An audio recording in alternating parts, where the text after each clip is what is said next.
Hello, Beekman Elementary School. Happy Thursday, June 4th. So great to be talking to you today. And let's get started with the announcements. So I'm here at school today, as you can see. I'm in my office. I've been back a few days this week, along with our custodians and Mrs. LaGuardia, and Mrs. Carey, and Mrs. Adams. We have some work to do to get the school ready for the summer and also to get it ready for next year. Just wanted you to know that your teachers and your teaching assistants, they'll be coming back to school too. They'll be coming next week and then the following week. Not every day. We're going to make sure that we don't have everybody here at once because we have to make sure we're social distancing and we're staying apart. So we'll have about 10 to 12 in the school at one time, so there's a schedule and a rotation, but they're going to come back. And the reason they're coming back is to pack up their things in their classrooms and also to pack up your things. So they're going to gather up your things that you left here in school and they're going to take care of them for you. We're going to bag them up and we're going to make sure we get those back to you. So I just wanted to let you know we're still taking care of your school. We're taking care of your stuff, and that we can't wait. I can't wait to come back to school at some point. So, we're obviously coming back at some point. We just don't know exactly when, but I can't wait to see you again in school. I can't wait for you to come back to your school, and it just feels good for me to be here for a little while, and I'm thinking of you all the time while I'm here at school. So we have a birthday to announce. Happy birthday to Jackson Pickering. So Jackson, it's your birthday today. It's a beautiful day outside. I hope you enjoy it. I hope maybe you get outside, maybe you have something special planned, something fun to do. You'll be with your family. So that's great, Jackson. Have a piece of cake for me. So make sure you have 2, maybe 3. It's your birthday. Have as many pieces of cake as you want. So have a great birthday, Jackson. Take care. I'll be thinking of you.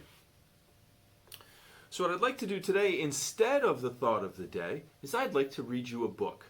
So I went into our library and I looked through a lot of the different books in there.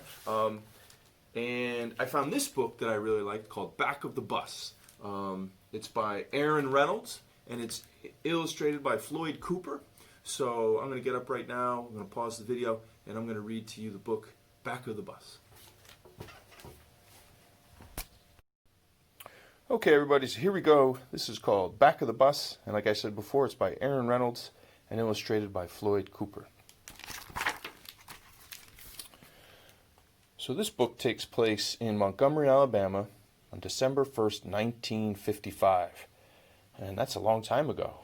And we can tell because the cars in the picture, right, the bus and the cars, they definitely look a little different. They look older.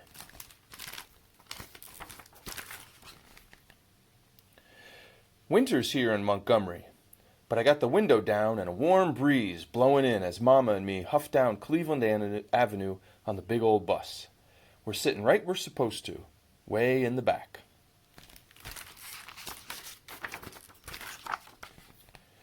I take out my marble, all shiny and bright, like a big old tiger's eye, and lay it on the grooves in the aisle. The bus slows down, and that marble rolls and rolls. But a dark hand jumps out from a seat up front and grabs my marble.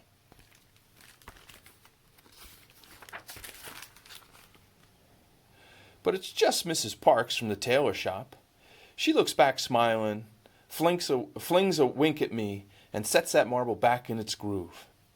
That bus takes off again, and my marble comes right back to me, like I got it on a string. Mama shakes her head no at me, and I hold it snug at my hand. She's got them worked all day eyes, but she's got her strong chin on too.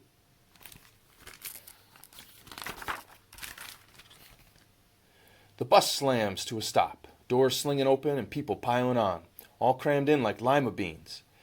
That long dark aisle's all packed in, jammed up tight, and I'm glad my marble's tucked in safe. Y'all gotta move now. It's Mr. Clark, the driver. I can't see him 'cause of the people jam, but I know that growly old voice. Some folks get up, and new ones sit down, but still that bus is sitting there, stopped. Why aren't we going, Mama? I say all soft. Hush, child, she says, and I do.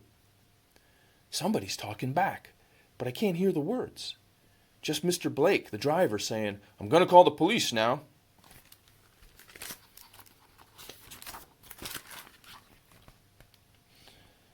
We sit and we sit, and we're not going no place.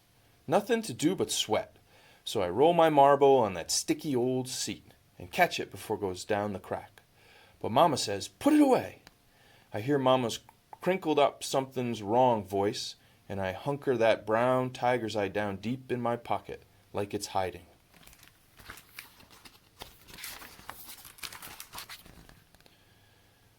Some folks look back, giving us angry eyes. "Did we do something wrong, Mama?" I say all soft. "No, we didn't," she says. "But I ain't really sure, 'cause I'm getting shaky legs."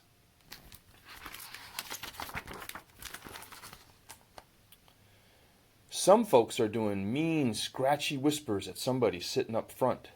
And then I see who it is from way in the back. It's Mrs. Parks, that's who. She don't belong up front like that, with them, and them folks know it all right. But she's sitting there anyway, her eyes all fierce like a lightning storm. Like maybe she does belong up there. And I start thinking that maybe she does too.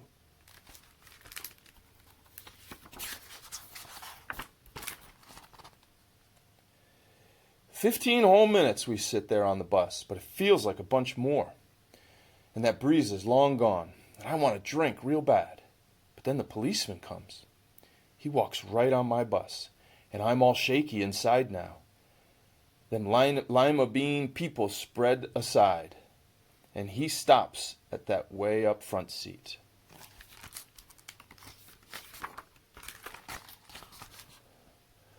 "Why won't you move and give this man your seat?" the policeman says to Mrs. Parks.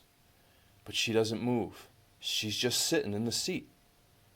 "I don't think I should have to stand up," she says. "Why do you push us folks around?" she says. Her voice is all soft, but she's got on her strong chin too, just like Mama's.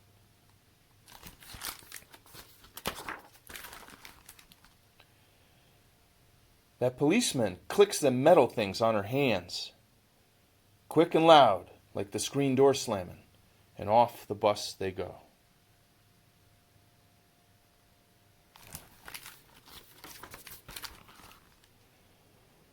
More people sit, and the air isn't warm no more. She's getting hauled off to jail or worse, and I'm watching out the window. Mama too, with them long, tired eyes. "There you go, Rosa Parks, stirring up a nest of hornets," Mama says to herself. But I hear it, and I see something too. My Mama's got Mrs. Parks' lightning storm eyes now. "Are we in trouble, Mama?" I say all soft. "No, we're not in trouble," she says. "Don't you worry. Tomorrow all this will be forgotten." But I've got something in me, all pale and punchy, saying it won't be forgotten.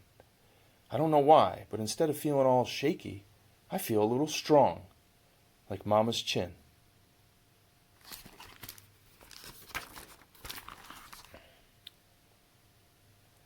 I take out my marble and start to hide it in my squeezy tight fist. But instead, I hold it up to the light, right out in the open. That thing shines all brown and golden in the sunlight, like it's smiling, I think, 'cause it ain't got to hide no more.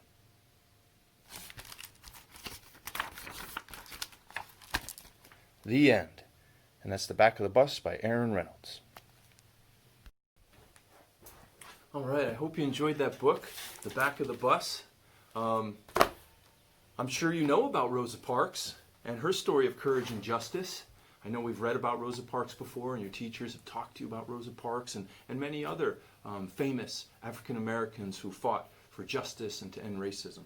I chose this book for a few reasons. One, I like that we get the story of Rosa Parks from the point of view of a child, and it's someone your age. What must it have been like for a black child to see Rosa Parks taking a stand and fighting for equality back in 1955? I also chose this book because events from the past can help teach us about ourselves today.